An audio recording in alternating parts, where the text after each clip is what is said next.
اسرائیل کے وزیر دفاع بھی گزشتہ دنوں یہ کہہ چکے ہیں کہ ایران کے ساتھ جاری کشیدگی دوبارہ کھلی جنگ میں تبدیل ہو سکتی ہے اور یہ صورتحال آئندہ 2 روز کے اندر بھی پیدا ہو سکتی ہے۔ ان کا یہ کہنا تھا کہ اگر اسرائیل کو اپنی قومی سلامتی کے خلاف کوئی سنگین خطرہ محسوس ہوا تو وہ کارروائی کے لیے کسی بیرونی منظوری یا اجازت کا انتظار نہیں کرے گا۔ اب یہ جو صورتحال ہے، ایک طرف تو ایران میں شہید آیت اللہ خامنئی کی آخری رسومات جو ہے وہ ادا کی جا رہی ہیں، اور دوسری طرف ایران پر اس کا کیا اثر پڑے گا، کس طرح سے ایران کی پالیسیز، ایران کی جو سیاست ہے اس پر اس کا اثر پڑے گا، ایران کے لیے ٹرانزیشن کتنی بڑی ہے، اس پر بات کرنے کے لیے آصف درانی صاحب جو ہے وہ میرے ساتھ موجود، پاکستان کے سفیر رہ چکے ہیں ایران کے اندر، سابق سینئر سفارتکار ہیں، ان سے اس حوالے سے بات کرتے ہیں۔ آصف درانی صاحب بہت شکریہ۔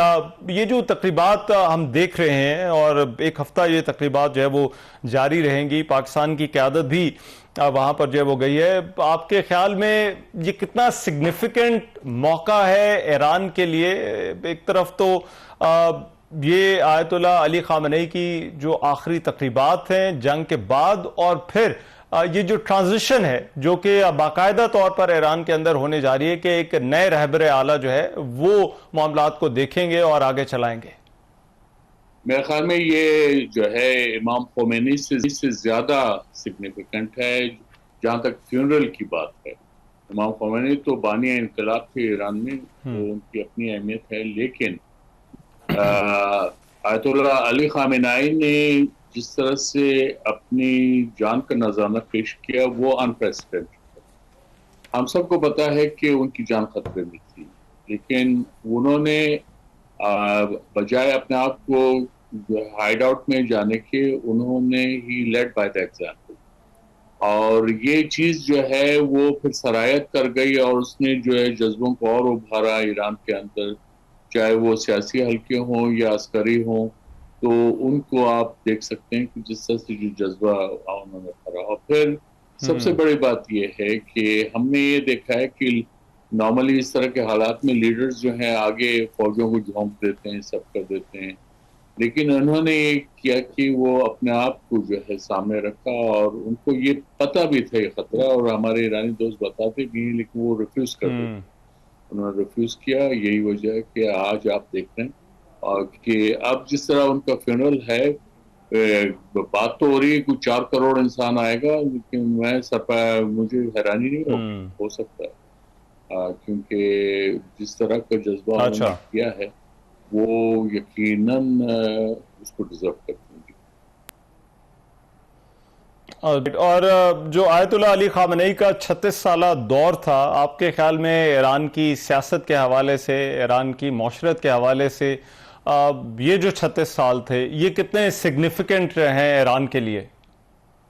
دیکھیں، یہ خالی امام خمینی کا 10 سال نہیں، اس وقت بھی یہ تھے، موجود تھے، اور انیشل ایک 1.5 سال ہے جس میں ابو الحسن بنی صدر وغیرہ تھے، پھر وہ بھاگ گئے فرانس، قطبزادے وغیرہ فارن منسٹر تھے ان کے، تو اس کے بعد سے یہ جب پریزیڈنٹ بنے ہیں تو یہ جو ہے ایران کے جو انقلاب کے رہنما ہیں ان میں امام خمینی کے بعد ان کا درجہ تھا، یہ پریزیڈنٹ بھی بنے، اس کے بعد پھر ان کی وفات کے بعد یہ جگہ رہبر ہو گئے، اور پھر پچھلے 37 سالوں میں بحیثیت رہبر انہوں نے جو ہے وہ ایران کو لیڈ کیا، اور اس میں انہوں نے ایک بیلنس مینٹین رکھا کہ ایران کے اندر جو سیاسی جس طرح کا اسٹرکچر ہے اس میں ہارڈ لائنرز اور ماڈریٹس یہ دونوں آلٹرنیٹ کرتے رہے ہیں۔ جہاں تک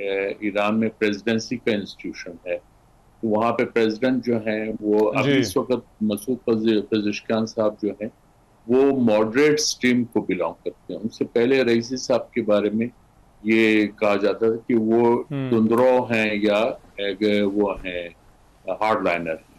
یہ پچھلے آپ جتنا بھی جاتے جائیں گے ان میں یہ آلٹرنیٹ کرتے رہیں کہ ایک ٹینیور جو ہے وہ پریزیڈنٹ ہارڈ لائنر ہے، پھر اگلا جو ہے وہ ہے ماڈریٹ ہے، اور پھر آپ نے یہ بھی دیکھا کہ انہوں نے یہ سسٹم اس طرح سے بنایا کہ ہر پریزیڈنٹ کو 2 ٹینیور انہوں نے دیے، اور یہ 2 ٹینیور کا مطلب یہ کہ 4 سال کے، اور ایسا کوئی بھی پریزیڈنسی نہیں تھی جس میں ان کا ٹینیور درمیان میں ختم کر دیا ہوگا. تو یہ بھی سسٹم کی اسٹیبلٹی کو جو ہے وہ ظاہر کرتا ہے. اور پھر سب سے بڑی بات یہ کہ پریزیڈنٹ ٹرمپ کا خیال تھا, وہ کہتے رہے کہ جی ہم رجیم چینج کر رہے ہیں, پھر انہوں نے اس کے بعد جب آیت اللہ خامنہئی کو شہید کر دیا گیا تو انہوں نے کہا ہم نے رجیم چینج کر دیا. وہ ایسا نہیں ہوا, سسٹم وہی ہے.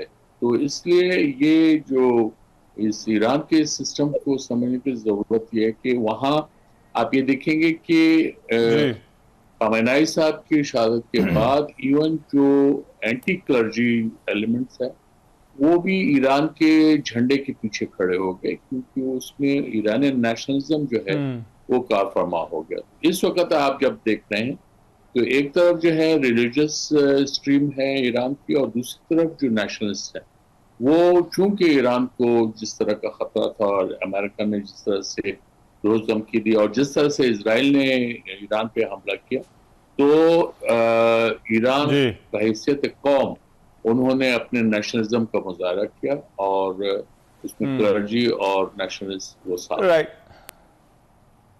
لیکن دوران سے ایران کے لیے اب ایک ٹرانزیشن تو ہے, جو گرینڈ آیت اللہ یا سپریم لیڈر کا جو عہدہ ہوتا ہے یہ بہت ہی اہمیت کا حامل ہے. آپ کے خیال میں جو مجتبیٰ خامنہئی صاحب ہیں ان کے آنے کے بعد جو پالیسیاں ہیں ان کا تسلسل اسی طرح سے جاری رہے گا, یا پھر جنگ کے بعد جو حالات ہیں ان میں کوئی تبدیلی بھی دیکھی جا سکتی ہے؟ دیکھیے مجتبیٰ خامنہئی صاحب اپنے والد کے ساتھ ہمیشہ ساتھ رہے ہیں, لیکن ہمیشہ بیک گراؤنڈ میں رہے ہیں. آپ نے یہ نہیں دیکھا ہوگا کہ وہ آپ نے بلکہ ان کی نامینیشن سے پہلے تو شاید نام بھی نہیں سنا ہوگا. یہ اس طرح سے تھا. مجھے اتفاق ہوا تھا 2 دفعہ جب میں خامنہئی صاحب کے آفس گیا تھا تو اس وقت, لیکن یہ اپنے والد صاحب کے آفس میں ہر وقت ہوتے تھے. یہ خود بھی آیت اللہ ہیں تو اس کوالیفیکیشن کے لحاظ سے وہ پورے اترتے ہیں. ہاں یہ ایک چیز ہے کہ یہ جو اس میں جو رہبر کا آفس ہے اس میں موروثیت کا آنا, اس پہ سوال اٹھیں گے, لیکن یہاں پہ مصلحت جو ہے وہ زیادہ کار فرما ہے, کیونکہ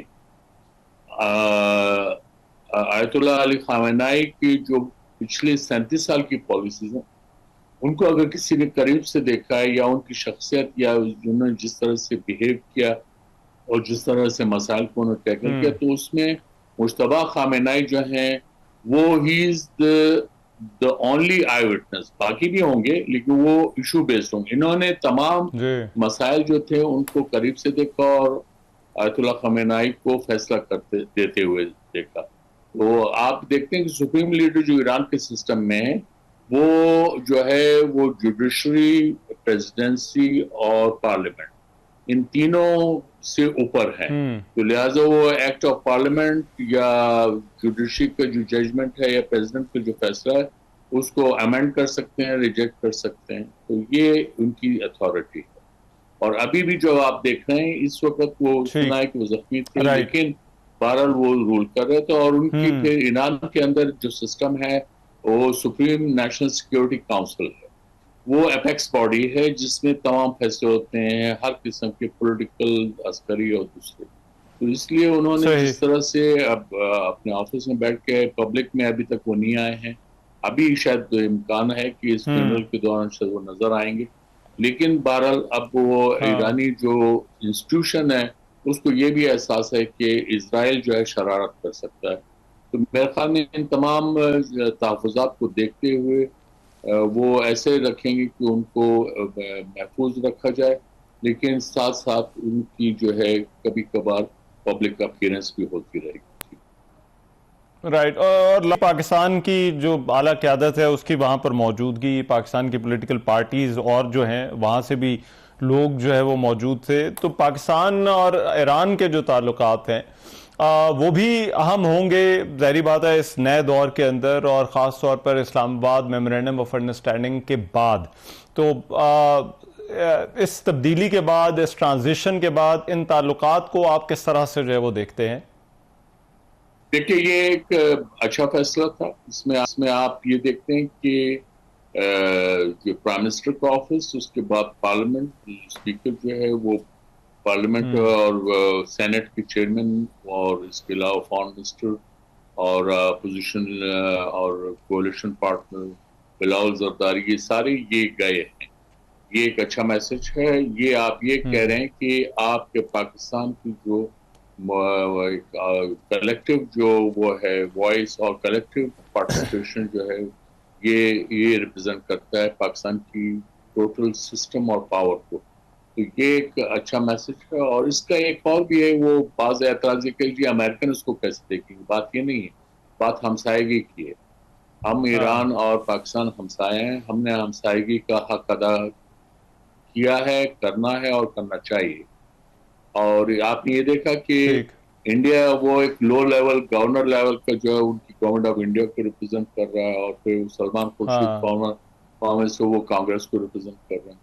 تو اس لحاظ سے انڈیا کا ایک انفارچونیٹلی ایک نیگیٹو رول اس وار کے درمیان آیا, اور اس میں وہ اسرائیل کے ساتھ کھڑے تھے اور کھڑے رہے. وہ شاید اس زوم میں ہے کہ وہ ایران سے آئل لینا شروع کر دیں گے تو حالات ٹھیک ہو جائیں گے. لیکن ایران کا جو انسٹیٹیوشنل سسٹم ہے اس کے اندر انڈیا نے جس طرح کا رول پلے کیا ہے وہ میرے خیال میں بالکل ٹھیک would not go down well, اور اس کے اثرات یقیناً ہوں گے. بہت شکریہ. آصف درانی صاحب ہمارے ساتھ موجود تھے اور بات کر رہے تھے. پروگرام میں ایک بریک شامل کریں, واپس آتے ہیں اس بریک کے بعد. Welcome back after the break. Pakistan Tehreek Insaf نے آزاد کشمیر کے عام انتخابات کے بائیکاٹ کا اعلان کر دیا ہے. پی ٹی آئی کا یہ کہنا ہے کہ موجودہ حالات میں اس انتخابی عمل کا حصہ نہیں بنیں گے. پی ٹی آئی کا جو اعلامیہ آیا ہے اس میں یہ کہا گیا ہے کہ تحریک انصاف کا یہ فیصلہ کسی سیاسی فائدے یا نقصان کے حساب سے نہیں, اور اس اعلامیے کے مطابق پاکستان تحریک انصاف اس انتخابی عمل کا حصہ نہیں بنے گی اور کشمیری عوام کے لیے آزادانہ, منصفانہ اور پرامن سیاسی ماحول میسر ہونے تک وہ اس عمل میں شامل نہیں ہوں گے. دوسری طرف انتخابات کے حوالے سے تیاریاں بھی جاری ہیں. ترجمان الیکشن کمیشن آزاد جموں کشمیر نے یہ کہا تھا کہ عام انتخابات جو ہے وہ 27 جولائی کو شیڈول کے مطابق ہی ہوں گے, اور ترجمان الیکشن کمیشن کا یہ بھی کہنا تھا کہ یہ جو عام انتخابات ہیں ان کے التوا سے متعلق کیا آثارائیاں بے بنیاد ہیں. اب تحریک انصاف کا یہ جو فیصلہ ہے اس فیصلے کے حوالے سے بھی بہت زیادہ بات ہو رہی ہے, لیکن اس سے پہلے بھی تحریک انصاف کیا پارلیمانی سیاست میں خاص طور پہ پارلیمان کے اندر کیا کردار ہونا چاہیے, اس پر بھی جو ہے وہ بحث ہوتی رہی ہے. پاکستان تحریک انصاف کا یہ جو انتخابی بائیکاٹ کا اعلان ہے اس پر پروگرام کے اس حصے میں بات ہوگی, اور علی محمد خان صاحب جو ہے وہ میرے ساتھ موجود ہیں, سینئر رہنما ہیں تحریک انصاف کے. ان سے اس حوالے سے بات کرتے ہیں. علی محمد خان صاحب بہت شکریہ آپ کے وقت کا. علی محمد خان صاحب, پارلیمان کی بڑی جماعت ہے پاکستان تحریک انصاف, لیکن اور باقی تمام صوبوں میں جو ہے وہ وفاق کے علاوہ پنجاب, سندھ, بلوچستان, خیبر پختونخوا سب جگہ موجودگی ہے. لیکن اب پارٹی کا یہ جو فیصلہ ہے الیکشن کے بائیکاٹ کا, اس پر میں آپ کی ذاتی رائے بھی جانتا ہوں, لیکن کیا حالات بنے کہ پارٹی یہ سمجھتی ہے کہ یہ بائیکاٹ جو ہے وہ اب ضروری ہے؟ بسم اللہ الرحمن الرحیم. اللہم صلی علی محمد وعلی آل محمد. کشمیر ہمیشہ بڑا سینسٹیو ایریا رہا ہے, اور کشمیری پالیٹکس میں اس بات کی بڑی اہمیت ہے کہ مرکز میں کس جماعت کی حکومت ہے. اس وقت جو صورتحال ہے, کشمیری عوام مسلم لیگ نون اور پیپلز پارٹی کی پالیٹکس کی وجہ سے نالاں ہیں ان سے. ان کو ایک آپشن ضرور چاہیے کہ موجودہ حالات میں جو کشمیریوں کو فیس کرنا پڑ رہا ہے, اگر وہ ان سے ناراض ہیں تو وہ تو آف کورس اس کے لیے ان کی نظر تحریک انصاف پہ ہی اور لیڈر کے لیے عمران خان پہ ہی وہ جمتی ہے. تو یہ مشورہ میں نے جماعت کو دیا تھا اور پبلکلی بھی یہ بات کی ہے کہ کشمیری عوام سے یہ آپشن ہم نہ لیں واپس, کہ نون یا پیپلز پارٹی کی جگہ اگر وہ تبدیلی کی جماعت, نظام سے ٹکر لینے والی جماعت, عمران خان کی جماعت کو سپورٹ کرنا چاہتے ہیں تو آپشن ان کے پاس رہے. تو دونوں چیزیں ڈسکس ہوئی ہوں گی, کیونکہ میں اب پولیٹیکل کمیٹی کا حصہ نہیں رہا, کیونکہ خان صاحب نے تو مجھے ڈالا تھا لیکن اس کمیٹی میں. لیکن جب خان صاحب کی اسیری طویل ہوئی اور ان سے رابطے کٹ گئے, تو اس کے بعد یہ کمیٹی ہماری جماعت نے ایک بار پھر بنائی. تو اس میں جو لوگ اب شامل ہیں ان کا یہ فیصلہ ہے. انہوں نے اس نقطے کی طرف زیادہ فوکس کیا ہے کہ جو کشمیری عوام ہے وہاں اس وقت ایک ابتری کی صورتحال ہے, اور جو جوائنٹ ایکشن کمیٹی ہے وہ کہتے ہیں کہ الیکشن سے پہلے جو ہے وہ ساری جو ان کے مطالبات ہیں وہ تسلیم کیے جائیں, تبھی وہ الیکشن میں جائیں گے. تو ایک طرح سے تحریک انصاف نے ایک اور طرح سے عوام کے ساتھ یکجہتی کا اظہار کرنے کے لیے یہ بائیکاٹ کیا ہے جو ان کی طرف سے ورژن آیا ہے. دیکھیں میں تو جماعت کا پابند شخص ہوں, میں نے اپنا نقطۂ نظر ضرور پیش کیا اور مشورہ دیا اور پرزور دیا, اور ہمیشہ میں دیتا ہوں, اپنا موقف کھل کے رکھتا ہوں. لیکن چونکہ اب پارٹی کا فیصلہ ہو چکا ہے تو میں پارٹی کے موقف کو میں سپورٹ کروں گا کہ ٹھیک ہے بائیکاٹ ہے پارٹی کا. حالانکہ میں سمجھتا ہوں بائیکاٹ کبھی کسی سیاسی جماعت کو نہیں کرنا چاہیے, بلکہ عمران خان نے خود کہا تھا کہ 2008 کا الیکشن جب بائیکاٹ کیا بہت دفعہ نے بات کی ہے کہ ان کو بائیکاٹ نہیں کرنا چاہیے تھا. لیکن بہرحال پارٹی کا فیصلہ ہے اور سب پارٹی کے فیصلے کے ساتھ کھڑے ہیں, میں بھی کھڑا ہوں. ہاں ہم پہ یہ حق تھا کہ ہم اپنا ایک بے لاگ مشورہ پارٹی کو دیتے. میں نے پولیٹیکل کمیٹی اور کور کمیٹی دونوں کو دیا, اور دونوں میں یہ نقطہ رکھا کہ تحریک انصاف کو اس الیکشن کا بائیکاٹ اس لیے نہیں کرنا چاہیے کہ کسی بھی طریقے سے یہ لوگ حکومت بنا لیں گے, انہی کی ہوگی, اپوزیشن بھی انہی کی ہوگی, اور عوام کا ترجمان اس میں حقیقی فارم 45 کا ایک بھی شخص نہیں ہوگا. بہرحال جو پارٹی کا فیصلہ ہے ہم اس کے ساتھ کھڑے ہیں. اچھا, لیکن اس میں جو اوور آل اپروچ ہے اس حوالے سے بات کرنا چاہتا ہوں. آپ ہمیشہ دائی رہے ہیں کہ پارلیمان کے اندر چیزوں کو جو ہے وہ دیکھا جانا چاہیے, لیکن پارٹی کی اپروچ اس وقت یہ لگتی ہے کہ وہ اس پارلیمنٹری پروسیس سے یا اس سے جو جڑے انسٹیٹیوشنز ہیں ان سے اپنے آپ کو جو ہے وہ دور کر رہی ہے, کمیٹیوں کا معاملہ ہو یا کوئی اور ایشو ہو. آپ کے خیال میں یہ جو اپروچ ہے اس پر نظر ثانی کی جا سکتی ہے؟ طریقہ کار ہے, پارٹی کے انٹرنل فورمز میں اس پہ ڈسکشن ہوتی ہے. پارٹی پارلیمنٹری پالیٹکس سے دور ہو رہی ہے یا دور کروائی جا رہی ہے, دونوں پہ فوکس کرنا پڑے گا. ہم نے نظر ہر چیز پہ رکھنی ہے. ہم جیل کاٹ کے نکلے ہوئے لوگ ہیں, ہم عمران خان صاحب کے ساتھ 9 اپریل کی رجیم چینج کے بعد کھڑے ہونے والے لوگ ہیں. رجیم چینج اور 9 مئی سے پہلے تو دنیا خان کے ساتھ تھی, 9 مئی کے بعد پتہ لگتا ہے کہ تلوں میں کتنا تیل ہے. تو ہم خان صاحب کے ساتھ مضبوط کھڑے ہیں. لیکن جب بھی کوئی سیاسی جماعت پارلیمنٹری پالیٹکس سے دور ہوئی ہے وہ ہمیشہ تنزلی اور کمزوری کا شکار رہی ہے, کیونکہ ہمارا مخالف تو عمران خان کا نام ان ایوانوں میں سننا نہیں چاہتا, اور وہ چاہتا ہے کہ کسی بھی طریقے سے تحریک انصاف نہ پاکستانی پالیٹکس میں پارلیمنٹ میں ہو, نہ کسی صوبے میں ہو, نہ جی بی میں ہو, نہ کشمیر میں ہو.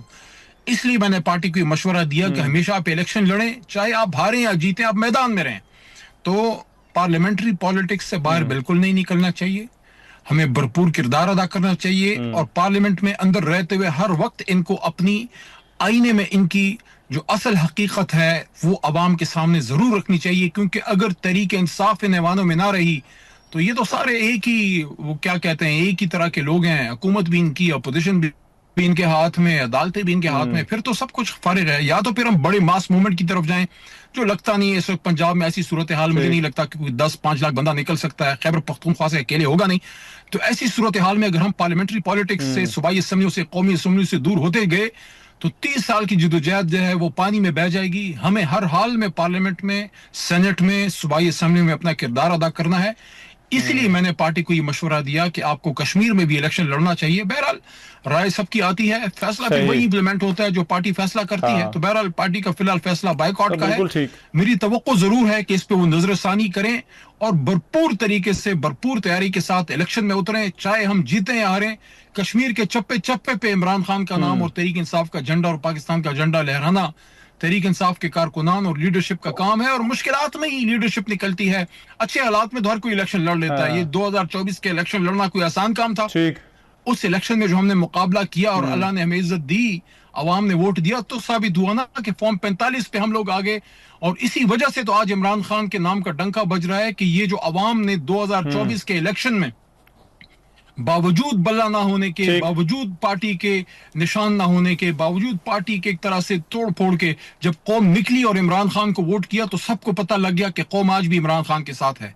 اب اگر الیکشن میں بائیکاٹ ہوگا تو ہمیں کسی کو کیسے پتہ لگے گا کہ کشمیری عوام کس کے ساتھ ہے؟ تو یہ آپشن ہمیں ان کو ضرور دیکھنا چاہیے تھا, دینا چاہیے تھا کہ کشمیری عمران خان کو ووٹ کرتے. ابھی چونکہ بائیکاٹ ہے, ہم اس کو ظاہر ہے سپورٹ کریں گے اس فیصلے کو, لیکن یہ توقع ضرور رکھتے ہیں کہ الیکشن میں ابھی وقت ہے.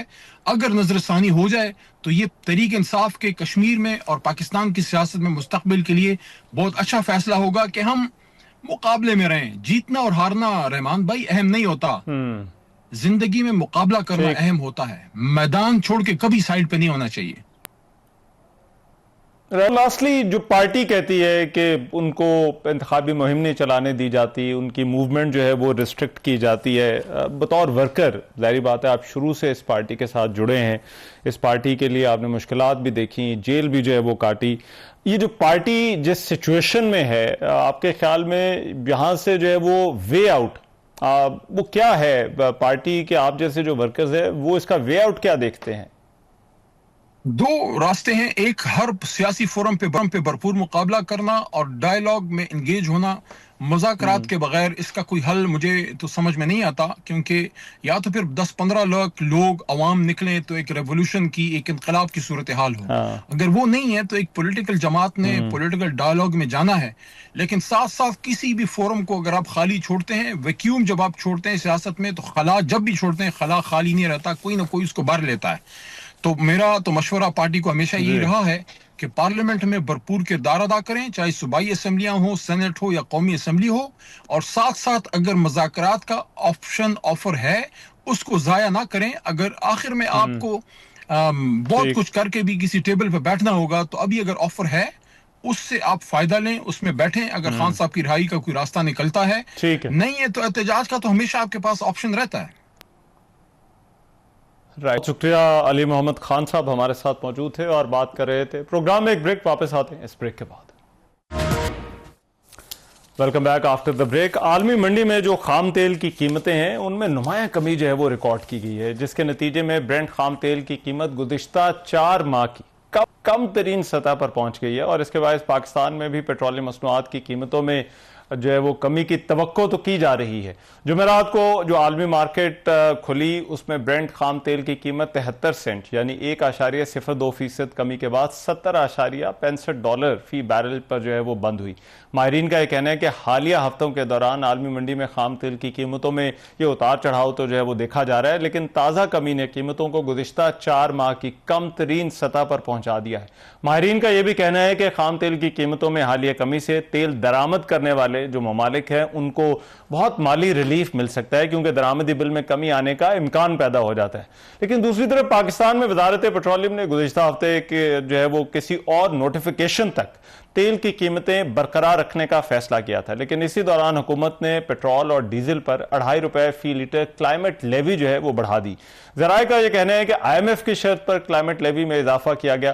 اب عالمی منڈی میں تیل کی قیمتوں میں کمی جب آئی تھی اور پہلے جب کمی کی گئی تھی حکومت کی طرف سے، جو بڑی کمی کی گئی، اس پر آئل مارکیٹنگ کمپنیوں نے اعتراضات جو ہے وہ کیے تھے۔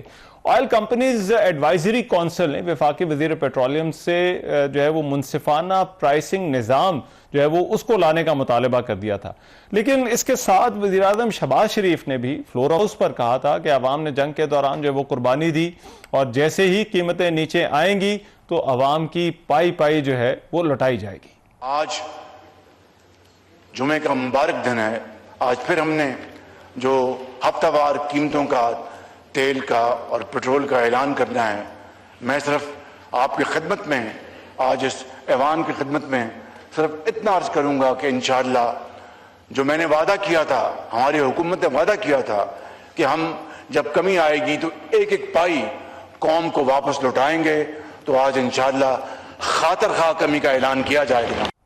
اب حکومت کا یہ وعدہ تو ہے کہ پائی جو ہے وہ واپس ہوگی، لیکن تیل کی قیمتوں کے حوالے سے کیا کوئی تبدیلی ہونے جا رہی ہے؟ اس وقت جو معاملات ہیں خاص طور پہ جو مارکیٹنگ کمپنیوں کے حوالے سے تھے، لیوی کے حوالے سے، وہ کہاں پر کھڑے ہیں؟ ارشاد انصاری صاحب جو ہے وہ میرے ساتھ موجود ہیں، ہمارے سینئر رپورٹر ہیں جو اکانومی کو کور کرتے ہیں، ان سے اس حوالے سے مزید بات کرتے ہیں۔ ارشاد انصاری صاحب بہت شکریہ آپ کے وقت کا۔ ارشاد انصاری صاحب، تیل کی قیمتیں حکومت کا کم کرنے کا ارادہ ہے یا پھر حکومت انہی قیمتوں کو ابھی بھی برقرار رکھنا چاہتی ہے؟ شکریہ رحمان۔ دیکھیں، تھوڑی دیر پہلے بھی ہم نے جو پیٹرولیم ڈویژن ہے ان کے حکام سے ہم نے بات کی تھی اور کوشش کی تھی کہ جان سکیں کہ گورنمنٹ کا کیا جو ہے وہ ارادہ ہے۔ ان کا یہ کہنا تھا کہ جو انٹرنیشنل مارکیٹ میں قیمتیں کم ہوئی ہیں اس لحاظ سے تو قیمت کم ہونی چاہیے، لیکن پھر وہ وہی جو پچھلی مرتبہ بھی ہم نے بات کی تھی،